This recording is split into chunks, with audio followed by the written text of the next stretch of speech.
Bismillahirrahmanirrahim, teman-teman. Nah, ini teman-teman saya akan mencoba edisi baru nih ya. Kemarin saya penasaran terus bagaimana ya caranya saya bisa berbagi ilmu, yang terutama ilmu-ilmu yang saya pernah ajarkan di tempat training for mentor. Tapi saya memerlukan slide permasalahannya. Jadi sehingga ini saya mencoba ya di belakang saya ini, ya, di depan saya ini atau di belakang HP ini adalah layar yang kemudian saya tembak infocus atau proyektor untuk presentasi. Nah, saya ingin mencoba suatu materi ya yang sangat singkat ya, tapi buat saya ini adalah materi mindset yang padat banget, syarat dengan pesan ya yang saya dapatkan dalam salah satu buku berjudul Entrepreneur Mythos atau E-Myth. Nah, nanti teman-teman bisa berinteraksi juga untuk tanya jawab seputar materi ini tentu aja kalau bisa ya, supaya kita nyambung. Nah, kita akan mulai materinya. Saya akan tunjukkan slide-nya. Bismillahirrahmanirrahim. Nah, jadi ini adalah materinya, Technician Manager Entrepreneur. Sekali lagi, materi ini bukan murni buatan saya, tapi tentu aja saya ambil dari buku Entrepreneur Mythos. Ini adalah bukunya. Nah, jadi Entrepreneur Mythos ini karangan Michael E. Gerber, buku yang sangat lama, bahkan dikatakan ini adalah kitab sucinya pengusaha ya, saking ekstrimnya seperti itu. Nah, jadi Entrepreneur Mythos ini saya rangkum materinya yang diperlukan oleh kawan-kawan untuk menanamkan mindset sebagai seorang entrepreneur itu bagaimana. Ini adalah materinya. Survei pada 1 juta UKM di Amerika, 40% jatuh atau tutup di tahun kedua. Ini adalah survei ya teman-teman ya. Jadi dari 1 juta UKM di US, tahunnya tentu aja sudah lama, tahun 80-an ya. Itu 40% jatuh atau tutup di tahun kedua. Jadi yang dimaksud jatuh atau tutup itu bagaimana? Ada yang mungkin jatuhnya itu dikarenakan ditipu ya, dikarenakan bangkrut. Bangkrut itu belum tentu rugi ya, bisa jadi dia untung tapi cash flow-nya lambat atau cash flow-nya tidak lancar ya. Nah, bisa juga tutup yang dimaksud adalah karena bosan. Ya, itu termasuk juga. Ya, ini rangkumannya adalah 40% jatuh atau tutup di tahun kedua. Dan kemudian 80% jatuh atau tutup sekali lagi ya di tahun kelima. Terus 96% jatuh atau tutup di tahun ke-10. Nah, sisanya berapa persen? 4% yang mampu bertahan lebih dari 10 tahun. Jadi jika Anda punya usaha lebih daripada 10 tahun saat ini, itu artinya Anda sudah melewati fase-fase itu seharusnya. Tinggal sekarang fasenya akan masih bertumbuh atau hanya sekedar bertahan saja atau akan tumbang kan begitu ya. Bisa jadi tumbangnya dikarenakan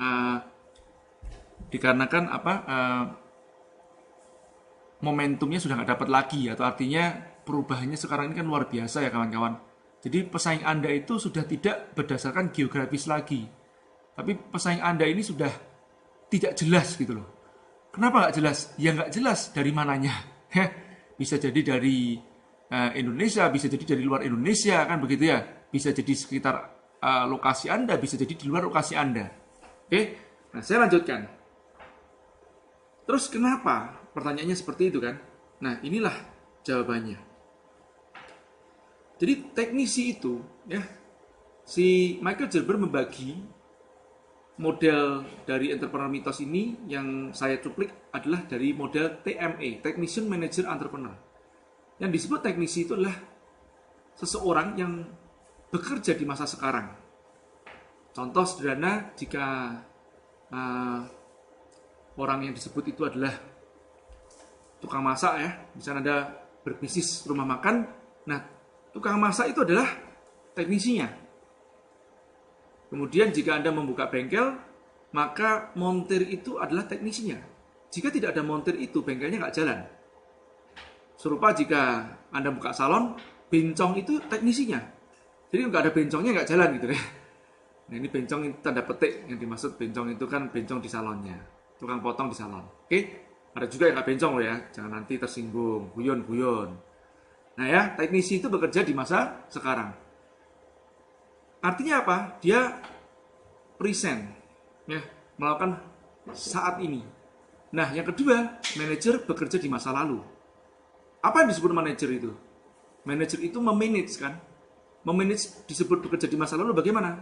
Dia bekerja berdasarkan data, kejadian-kejadian. Dari kejadian-kejadian tersebut, ya misalkan contoh laporan keuangan, ya, kemudian laporan-laporan yang lain, laba rugi dan yang lain-lain ya, laporan stoknya yang sering habis, atau kehilangan dan yang lain-lain ya, kekurangan, itu sebenarnya laporan-laporan. Dari laporan-laporan tersebut, manajer bekerja menganalisa. Maka dari itu sebut namanya manajer bekerja di masa lalu.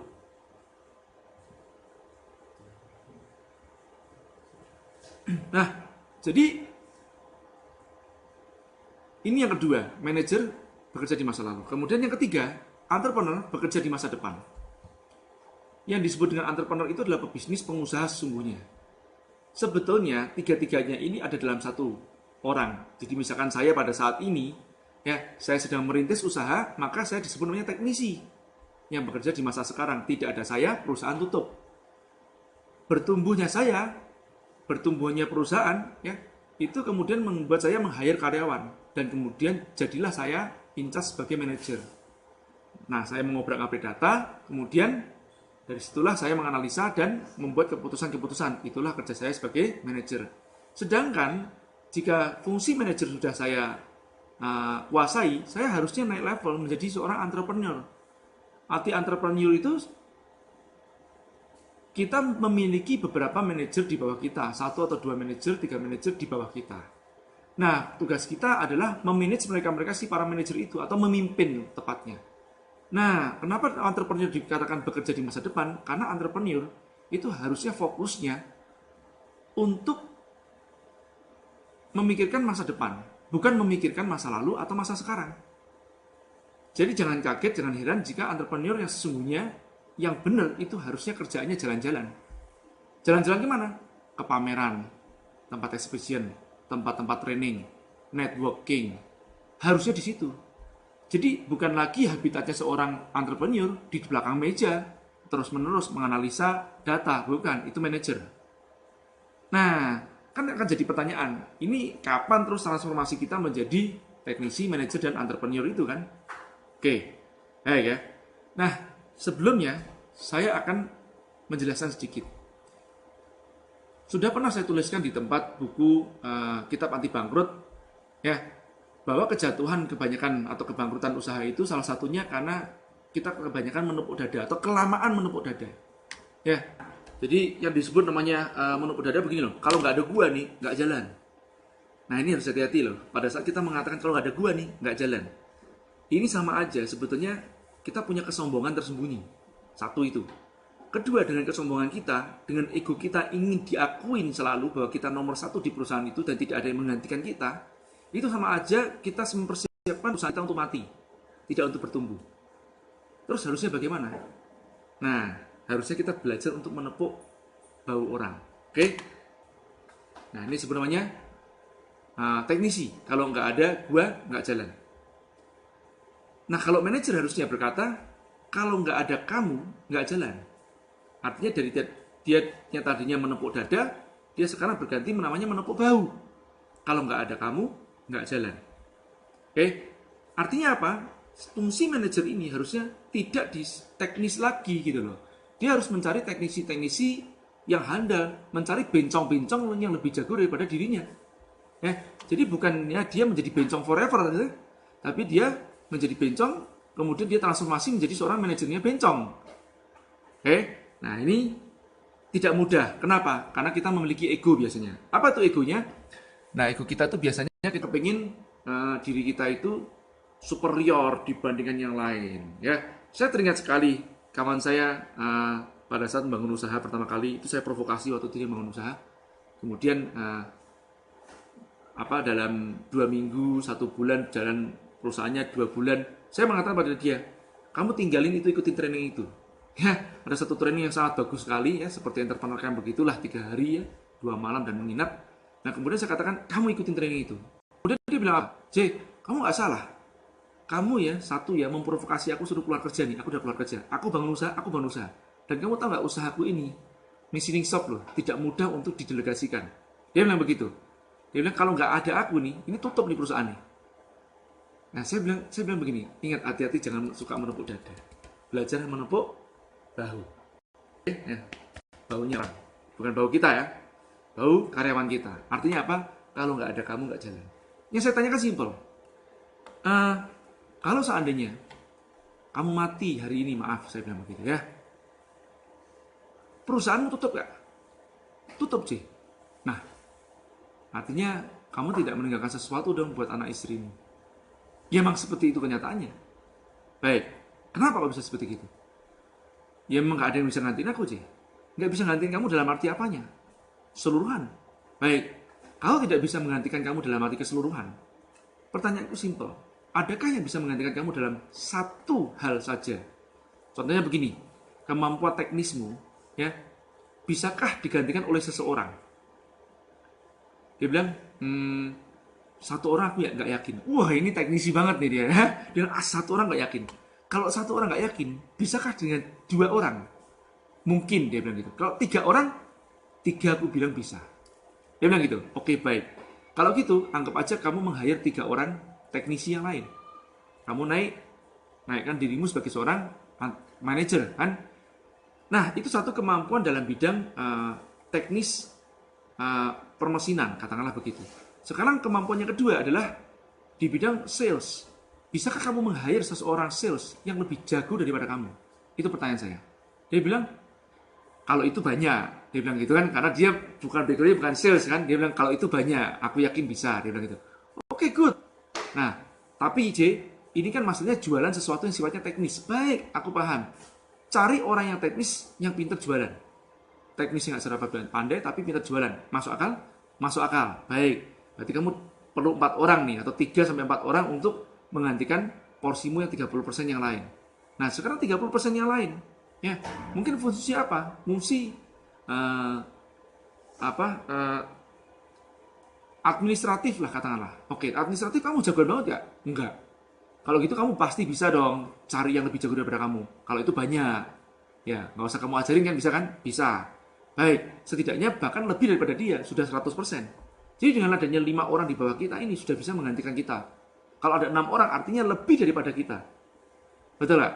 Nah, makanya hati-hati pada saat kita menepuk dada. Oke, saya lanjutkan slide-nya. Ini agak sedikit semi manual ya teman-teman. Yang penting pokoknya ilmunya ke deliver, buat saya begitu aja. Nah, beda dengan entrepreneur. Entrepreneur mengatakan kamu lebih tahu bagaimana harus jalan. Ya. Jadi artinya apa? Entrepreneur ini meng-hire para manajer-manajer yang manajer-manajer itu membawahi para teknisi-teknisi. Oke? Nah, para manajer, jadi tugas kita sudah naik sebagai dari manajer menjadi entrepreneur. Artinya kita memimpin dan menumbuhkan para pemimpin. Tidak mudah. Ya, kalau sering saya bilang, menjadi seorang manajer aja itu harus berada di level setidaknya level 3. Ya, sebisa mungkin naik ke level 4. Apa itu level 4? Level 4 leadership itu adalah memberdayakan, menumbuhkan. Harusnya seorang entrepreneur ada di level 5. Oke, apa itu? Ya dia tidak terlibat teknis sama sekali perusahaannya. Jadi kalau udah perusahaannya dia tinggalkan pun itu benar-benar bisa lepas tanpa dia, bahkan bisa bertumbuh tanpa dia. Oke, saya lanjutkan. Nah, permasalahannya gini loh pertanyaannya. Mas, fase-fasenya bagaimana mas kita untuk transformasi dari technician ke manager ke entrepreneur? Ya. Nah, ini adalah fase-fasenya. Ini saya kasih suatu ilustrasi. Ya, tentu saja perhitungan ini tidak exactly seperti ini ya. Ya. Di tahun pertama, katakanlah porsi Anda sebagai seorang teknisi itu 100%. Kalau Anda buka rumah makan, ya, Anda yang tukang masaknya lah. Ya, atau buka warung bakso ya, seperti bakso Ajo, itu tukang masaknya. Terus kemudian udah masak, tukang cuci piringnya, tukang layaninya, pokoknya semuanya dia deh gitu ya. Saya teringat pada saat saya mulai usaha pertama kali juga begitu. Saya yang nyales, saya yang beli barang, kemudian saya juga jadi purchasing ya, pembelian ya. Saya nyales, saya beli barang, saya yang ngambil barang, ya, saya yang nganter barang. Jadi satu hari itu rata-rata saya itu nyetir 100 km pada saat di Batam dulu. Ya, Jadi bayangin kalau 100 km di Jakarta, di Bandung masih oke gitu ya. Tapi 100 kilometernya ini ada di Batam gitu, yang kota kecil atau satu pulau saja. Nah, ini tahun pertama. Porsi manajerialnya mungkin kecil. Nah, bahkan mungkin nol. Artinya apa? Sudahlah, nggak usah manage. Apa yang mau di manage? Karyawannya nggak ada, cuma gue doang. Ini disebut namanya fase direktur. Ya, direken batur atau dirjen, direken ijen, direktur ijen, ya, di direktur sendirian. Nah, entrepreneurnya mungkin tidak banyak juga. Artinya apa? Dia tidak memikirkan, udahlah yang penting pokoknya dapurnya ngepul gitu, nggak memikirkan masa depannya seperti apa, visi misi. Aduh, nggak usah mikir misi, ya, permisi bu. Nah, paling seperti gitu aja ya. Jadi tidak menjadi seorang yang mungkin berpikiran terlalu panjang. Yang penting apa? Dapur ngepul bisa survive. Nah, di tahun kedua Anda harus mulai bertransformasi. Jika tidak, ingat ya teman-teman ya, ini jika tidak, tahun kedua baterai kita udah mulai ngedrop gitu ya. Ya, kalau tidak ngedrop pun ya, nanti kita tidak bisa membaca masa depan. Kita nggak mengupdate trennya seperti apa gitu bisnis itu. Nah, harusnya mulai fase manajernya lebih tinggi dibandingkan fase teknisinya. Serupa dengan pada saat saya bangun usaha tahun 98 ya. Itu kemudian jatuh, kemudian saya buka lagi tahun 99. Itu di tahun 99, saat itu juga memang waktu itu memang internet belum marak banget ya, jadi masih pakai dial gitu kan. Jadi saya belum bisa menghandle semuanya via HP karena waktu itu smartphone belum ada. Ya. Nah, jadi waktu itu HP masih hitam putih. Jadi saya memerlukan seorang sekretaris untuk mengoperasikan di office untuk ngefax. Jadi tugasnya dia adalah ngefax, mencari penawaran ya. Jadi dia tugasnya mencari saya telepon begitu, namanya Siti Yani, Yan, tolong kamu cari barang ini di sini, di situ, di situ. Kemudian dia, oke mas, dia cari kan nomornya sudah ada di situ semuanya, vendor-vendornya. Dia ngefax ke Singapura, menunggu pekerjaan, menunggu jawaban dari vendor, kemudian dinaikkan sekian persen, kemudian di fax ulang ke tempat customer. Itu yang saya lakukan dan saya ada di luar. Yaitu jam 9 pagi saya sudah keluar biasanya. Sudah keluar, saya pulang baru jam 4 sore, koordinasi dengan tim saya, satu orang tim aja. Kemudian saya bekerja sampai malam. Artinya apa? Nah, malam hari apa yang saya kerjakan? Itu malam hari yang saya kerjakan. Saya bekerja ya di malam hari 50%-nya sebagai seorang manajer. Saya memanage, saya membaca data. Nah, saat itu saya sudah mulai membuat semacam filing system ya, administrasi itu ya saya bereskan. Keuangan sebatas keluar masuk duit dan kemudian laba rugi saya belum buat. Saya 2 tahun pertama itu saya nggak buat laba rugi, bahkan pajak aja saya tulisin 0 semuanya waktu itu. Ya. Nah, jadi apa yang saya lakukan hanya setengah administratif lah gitu ya. Tapi saya mulai belajar memanage tim saya. Oke. Nah, 30%-nya saya mulai mengikuti pameran-pameran begitu ya. Saya ke Singapura, mulai searching ya, cari-cari update-update yang baru apa ya. Nah, sampai di tahun ketiga itu saya mulai mengenalkan nih teknisi. Di tahun kedua sebetulnya saya sudah mulai meng-hire salesman. Ya, kemudian begitu pada saat saya masih di tahun kedua meng-hire salesman itu saya sebelum meng-hire salesman saya, itu sombongnya luar biasa loh. Jadi merasa bahwa nggak ada sama salesman itu yang sebagus atau sejagoan saya begitu loh. Itu kesombongan seorang teknisi ya. Jadi tapi setelah waktu saya meng-hire seorang salesman pertama saya, yaitu namanya Mas Ipung ya. Dan saya mengakui 4 bulan kemudian ini pertumbuhan Mas Ipung luar biasa dan saya melihat dia lebih jago daripada saya. Kemudian apa yang saya katakan? Hire orang-orang seperti kamu itu. Kan begitu kan? Ya seperti Mas Ipung ini hire, kemudian Mas Ipung naik sebagai sales supervisor ya. Dan bimbing mereka, bina mereka. Ya, training mereka. Ya, itu yang saya katakan. Jadi harus ada kebesaran hati untuk mengakui kemampuan orang lain ya, atau teknisi kita atau manajer kita lebih daripada diri kita. Jadi setelah itu waktu itu di tahun ketiga saya bahkan sudah mulai di manajerial itu sudah mulai berkurang karena waktu itu Mas Ipung sudah mulai menggantikan saya. Oke. Nah, saya kerjanya apa? Saya ingat banget itu setelah tahun 2000-an saya sudah mulai mengikuti training-training. Jadi waktu itu saya sudah mulai menjadwalkan 1 tahun itu saya minimum 2 kali ikut training. Ini teman-teman, saya paksakan itu sejak tahun 2000-an sampai sekarang teman-teman, saya berkomitmen untuk tidak putus ikutin training. Ingat ya, bukan seminar, training. Kalau seminar kita cuma dapat kulitnya doang. Ya. Nah, jadi 80% ya saya sudah mulai berada di entrepreneur. Saya sudah mulai banyak membaca buku, membaca majalah, mengupdate tren-tren yang terbaru seperti apa. Ya. Dan tugas saya juga waktu itu sudah mulai masuk ke tempat namanya ya orang sebelumnya lobbying gitu ya.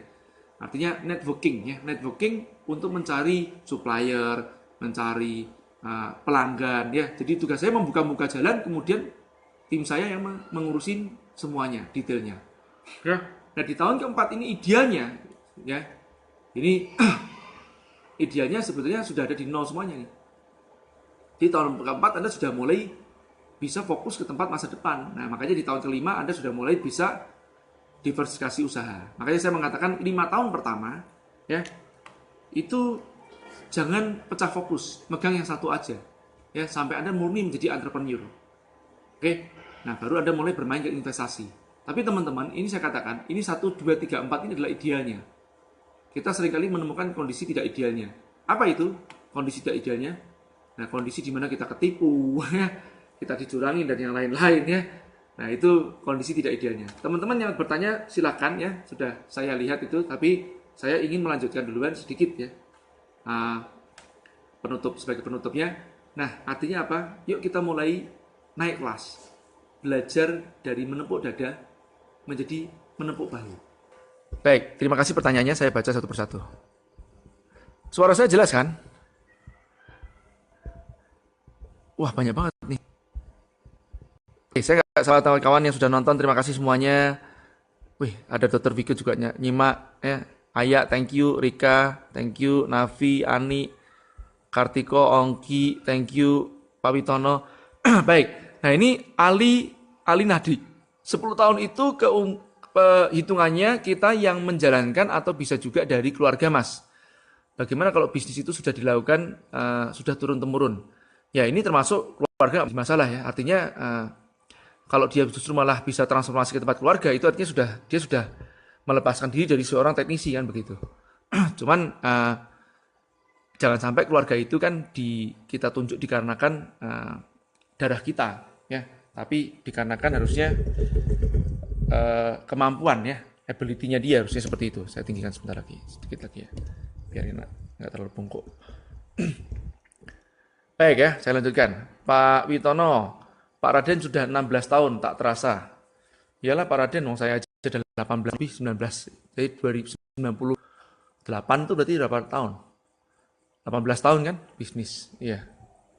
Oke Pak Raden, kita ketemu tahun berapa Pak Raden ya? Masuk tahun 2000-an kita ketemu Pak Raden. Oke lanjut ya. Mas Roni thank you ya. Nah ini Ayah pertanyaannya. Mas J, kapan waktu yang tepat kita meng-hire manajer di semua divisi usaha? Kalau hitungan tahun ideal di tahun keberapa? Kalau parameternya kualitas usaha di saat seperti apa? Terus terus step dan seleksi manajer yang tepat bagaimana? Rekrut manajer dari luar yang berpengalaman atau mendidik staf yang ada tapi pasti perlu waktu. Nah ini ya begini. Kalau bicara masalah patokan itu nggak ada. Kenapa? Karena patokan waktunya tergantung dari kemampuan kita bertumbuh sendiri. Ya ada yang sudah 10 tahun pun juga nggak insaf-insaf. Masih jadi teknisi terus. Ya. Nah kembali lagi juga menjadi seorang pengusaha. Jadi seorang pengusaha itu terus terang buat saya adalah perjalanan spiritual. Ya. Kita diajak untuk bertumbuh. Ya. Jadi maksudnya bertumbuh ini tidak hanya bertumbuh tidak hanya omset bisnisnya, tapi kedewasaan kita, kebijaksanaan kita. Saya itu orang yang sangat emosional banget, ya. Jadi kalau nggak suka sama orang itu tidak banyak bertanya, saya tonjok duluan. Ya, itu yang saya lakukan. Jadi inilah sikap saya yang jelek gitu kan. Dan disitulah saya mentransformasikan diri saya. Ya, saya belajar untuk mengontrol diri. Ya, karena pada dasarnya saya juga tidak sabaran. Termasuk pada saat bisnis pun saya adalah orang yang sangat perfeksionis dalam menjalankan suatu usaha. Sehingga jika standar itu tidak sesuai dengan saya marah begitu kan. Nah ini tentu aja saya susah untuk mencari seorang manajer di bawah saya. Itu yang saya alami. Jadi buat saya tadi itu hanya suatu ilustrasi 1, 2, 3, 4 tahun. Tapi patokannya tidak ada tergantung dari kesiapan kita sendiri. Ya, saya ambil contoh sebegini. Gazan lah ya, saya mengenal Gazan. Ya. Ini dia sudah dengan kesiapan leadership yang cukup kuat meskipun umurnya baru 21 tahun. Ya. Nah, saya tidak bisa menyamakan Ghazan dengan anak-anak muda lainnya. Atau bahkan orang yang usianya 30 tahun pun belum tentu kedewasaannya atau kebijaksanaannya seperti Ghazan. Ya. Nah, jadi tidak heran jika Ghazan itu di usia 21 tahun sudah bisa meng-hire seorang manajer. Ya. Yang manajernya dulu itu adalah fighter bersama dia, namanya Dendi.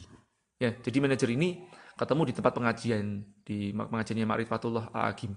Nah, jadi dikarenakan satu vibrasi yang sama, ya, terus dia menarik si siapa Dendi, kemudian Dendi ini bekerja dan sekarang menjadi manajernya Ghazan, bahkan sekarang menjadi partnernya dia.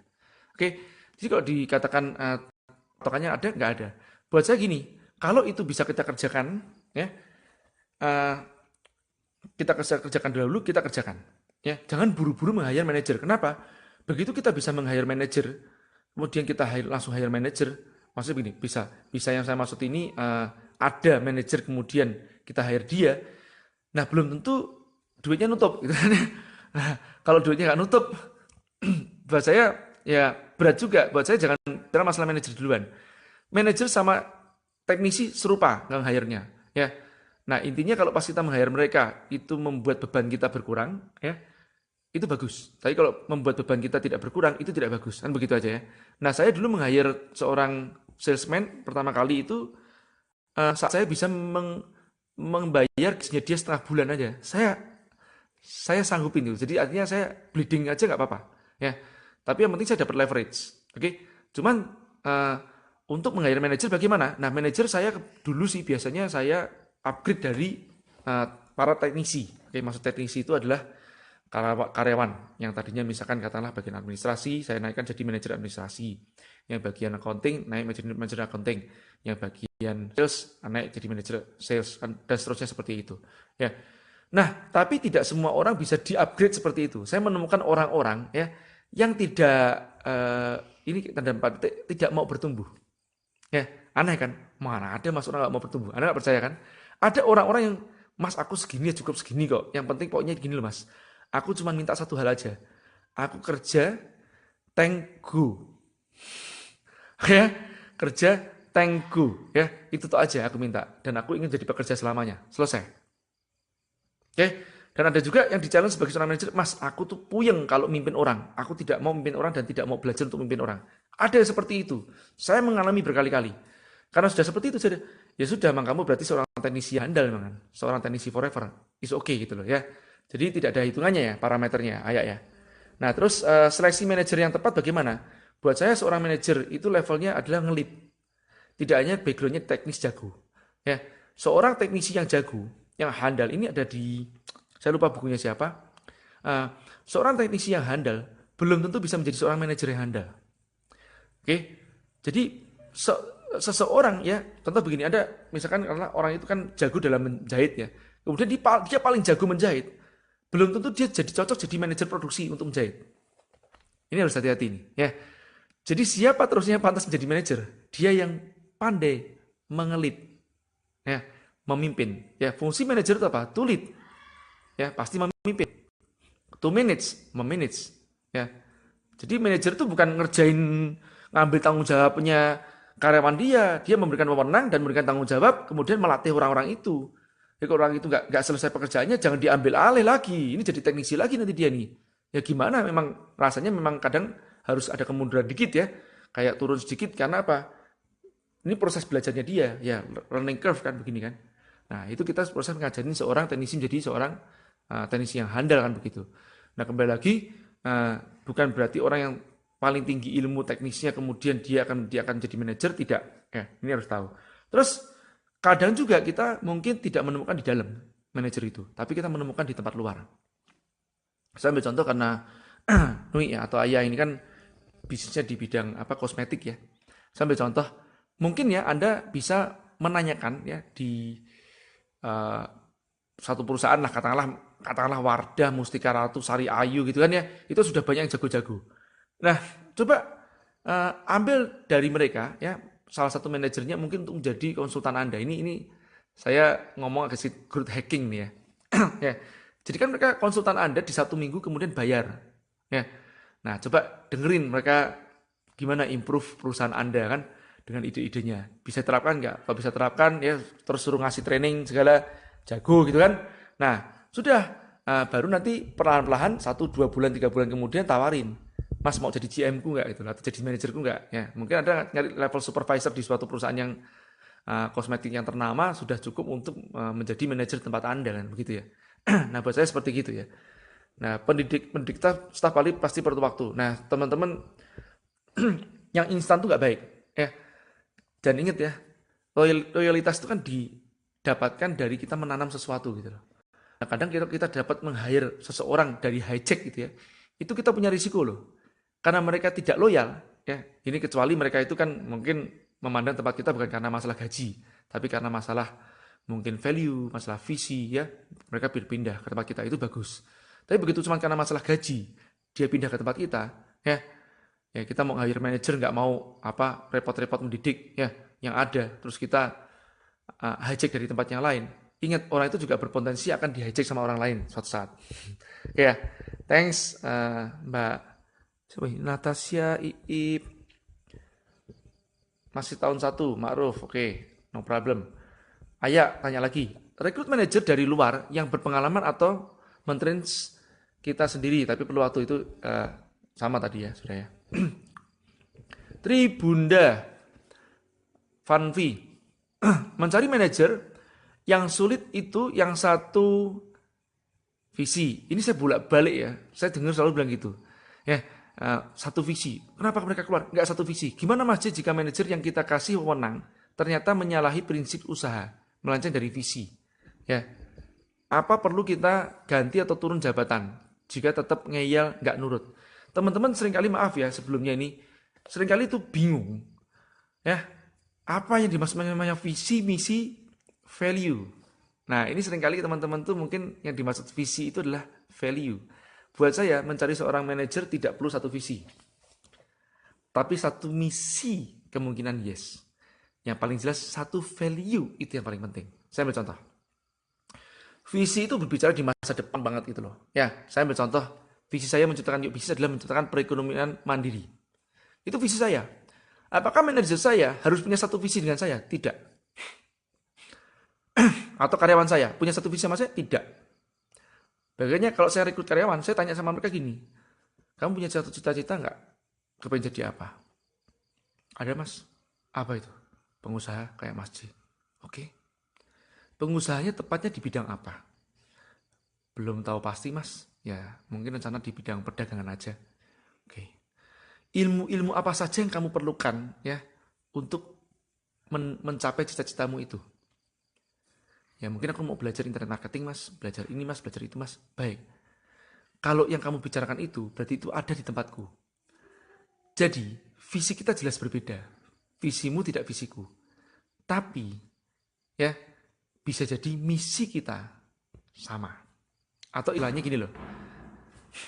Tujuan akhir saya itu ada di pulau, katakanlah nih ya, saya ada di Papua atau di Raja Ampat.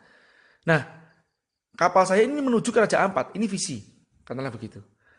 Anda yang mau bergabung dengan saya, ya, saya tanya, kamu mau kemana? Ke Bali. Ya sudah, kita sama-sama lewat. Ya, kalau gitu kamu boleh naik kapalku, tapi bantuin aku dayung ya. Kurang lebih seperti itu teman-teman. Ya, jadi ini Tribunda ya, ini yang saya katakan sebenarnya mungkin kebanyakan value. Biasanya harus hati-hati ya kalau kita ketemu sama orang yang ngomong nggak cocok visi. Jangan-jangan bukan nggak cocok visi. Ya, kita yang bermasalah terhadap value. Ya, aduh, sudah siap-siap. Tuh, iya, melet-melet. Ya, gitu ya. Coba Bunda dikoreksi dirinya sendiri duluan ya. Sebagai seorang pemimpin itu, ya tugas kita itu harusnya membawa kapal dan menyelamatkan para ABK kita semuanya sampai ke tempat tujuan. Ma'ruf Sahyadi, makasih Mas, ini keren. Dulu waktu ikut seminar BTLL di Jogja dan acara dengan salah satu bank, punya bukunya, keren, top, thank you. Rizky jelas, oke, bagus. Lanjut ya. Nah, Hilman Al-Ayubi, Mas J, saya mau tanya. Saya jalanin usaha teman saya. Dulu saat kita jalanin berdua, kita berdua jadi jenderalnya sampai omset sebulan 5 miliar. Wow, keren. marketing dan dia jadi sales, marketingnya ya.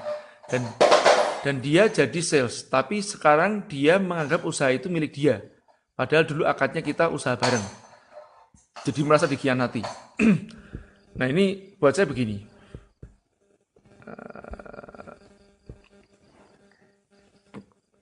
Oke. Ya buat saya begini aja, teman-teman. Kalau ini kan sering sering apa namanya ya, sering muncul seperti gitu. Buat saya begini simpelnya.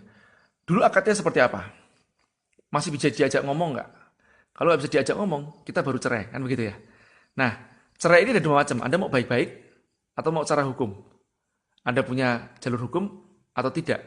Nah inilah makanya kalau kerjasama, biasanya kalau udah mulai omsetnya menginjak ke atas sedikit, katakanlah 500 juta per bulan, atau mungkin 300 juta per bulan, itu buat saya harusnya membuat badan usaha. Ya, itu legalitasnya. Dan buat saya, saran saya ini, Mas Hilman, belajarlah dari kesalahan. Ya, ada hal yang tidak hilang. Sebetulnya kalau kita berbicara malah berkhianat ya, coba mendingan koreksi diri sendiri. Apa kesalahan saya? Kalau toh seandainya pun Anda tidak merasa bersalah dan terbukti memang tidak bersalah, ya, tidak ada yang hilang pada diri Anda. Kenapa? Kredibilitas Anda tetap ada dan keilmuan Anda tetap ada. Betul? Itu yang penting. Saya bolak-balik kok habis. Total saya itu rugi itu hampir 10 miliar. Ya. Dan sebagian besar juga saya tidak menuntut balik ribut-ribut. Kenapa? Buat saya energi saya lebih diperlukan untuk membangun masa depan dibandingkan memikirkan masa lalu. Sayang banget saya memikirkan masa lalu yang terlalu kelabu gitu ya. Mendingan masa depan saya lebih cerah. Oke ya.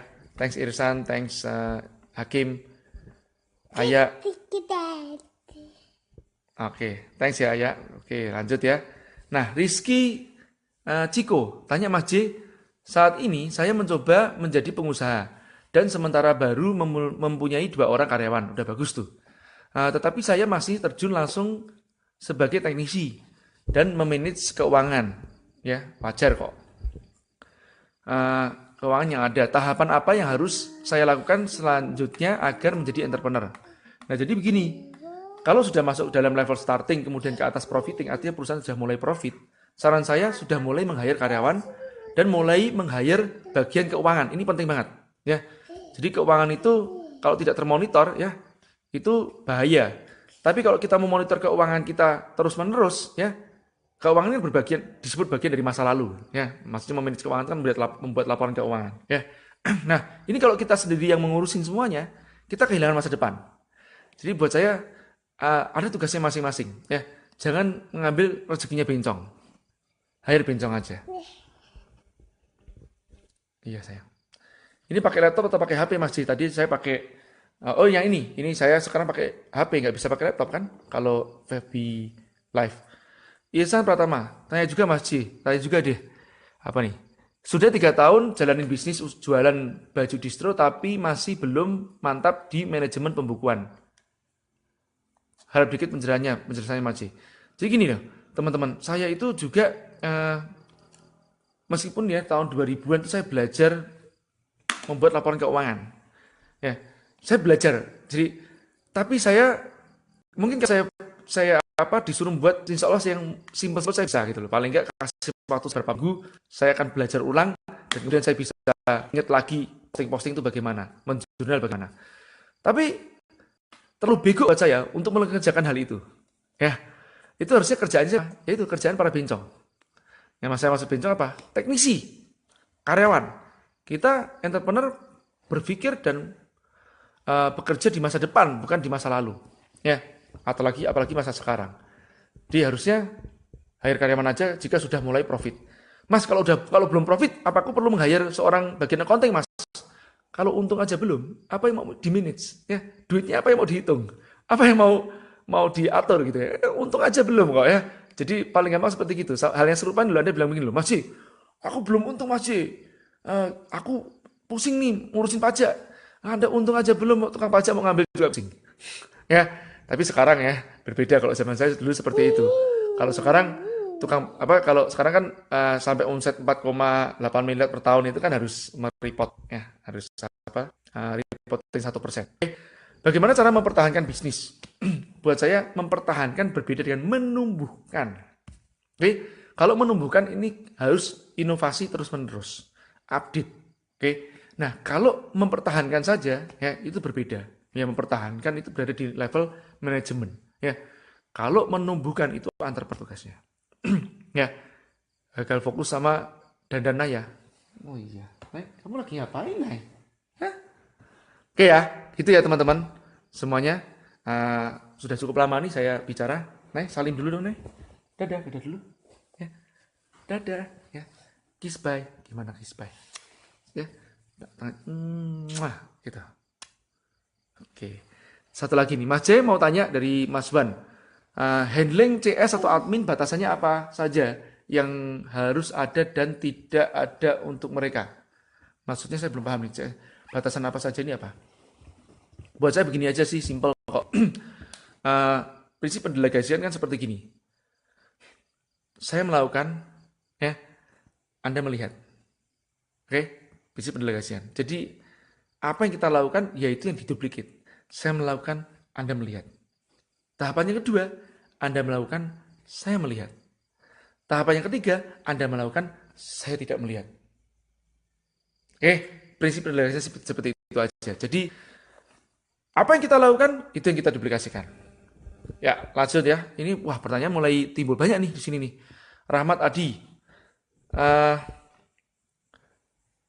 Tanya masih, sekarang marketplace udah perang harga. Sejauh ini saya masih stay di harga standar pabrik sesuai saran Mas J saat itu. Apa saran saya?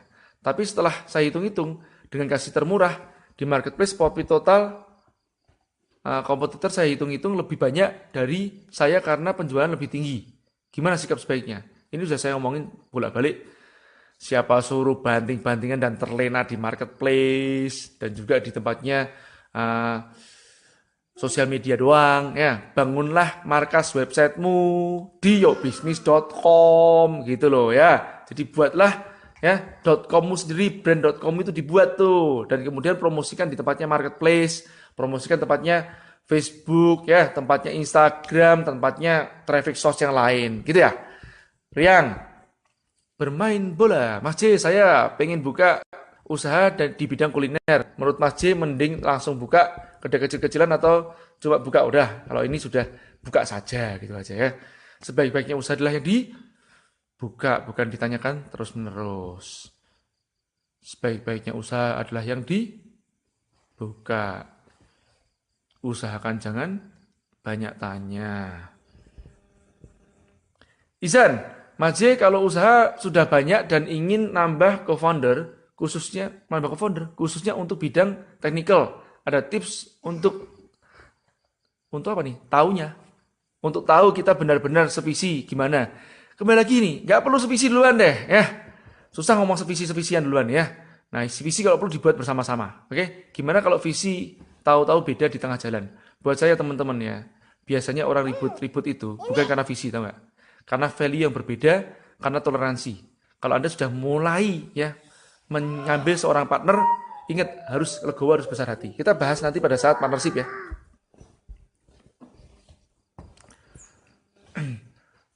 Fahmi Faizal, tanya juga Mas J, kalau struktur organisasi hal yang paling penting untuk di bagian apa? Misal kita cuma punya tim inti 5 bagian marketing, operation, IT. Nah, baik, ini pertanyaannya bagus. Simpelnya begini aja. Struktur organisasi ya, kalau seandainya nih ya, ditanya yang paling penting apa? Nomor 1, yang paling buat duit. Apa itu? Pemasaran, men. Nah, makanya disebut direktur itu kan direken batur, merangkap semuanya. Oke? Jadi menjadi seorang pemasar lebih dahulu. Ya. Setelah pemasaran, habis itu baru masuk ke operasional. Kalau struktur organisasi yang dipentingkan, gitu kan ya. Nah, operasional, terus kemudian keuangan dan SDM. Simple. Cukup udah banyak banget pertanyaannya. Nah, fokusnya ke anak Mas J, lucu isengnya ya. Cium dulu dong. Mana cium papa? Apa cium? I love you. Dadah. Dadah. Dadah. Kiss bye. Kiss bye. Muah. Muah. Nah, mana What is my Nah,